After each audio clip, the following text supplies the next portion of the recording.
High বন্ধুরা, সবাই কেমন আছেন? আমরা সাম্প্রতিক সময়ে দেখতে পাচ্ছি যে অনলাইন প্ল্যাটফর্মগুলোতে একটি শব্দ ব্যাপকভাবে ভাইরাল।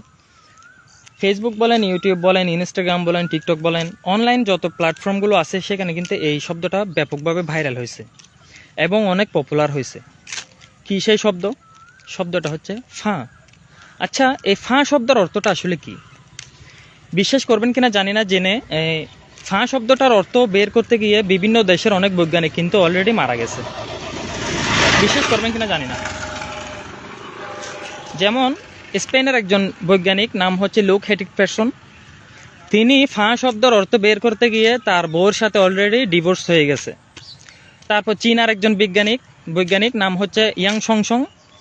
তিনি এই ফাঁ শব্দের অর্থ বের করতে গিয়ে অলরেডি হার্ট অ্যাটাক করে এই হসপিটালে ভর্তি আছে, এখনও আশঙ্কাজনক, সুস্থ হয় নাই। তো এরই মধ্যে একজন বাংলাদেশের বৈজ্ঞানিক যেমন আমি রিস্ক নিয়ে এই ফাঁ শব্দের অর্থটা বের করলাম। কী সে ফাঁ শব্দের অর্থ?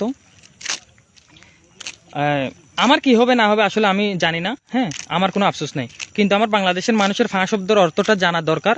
এই কারণে আমার আসলে অনেক চেষ্টা করে বের করা। তো ফাঁ শব্দের অর্থটা আসলে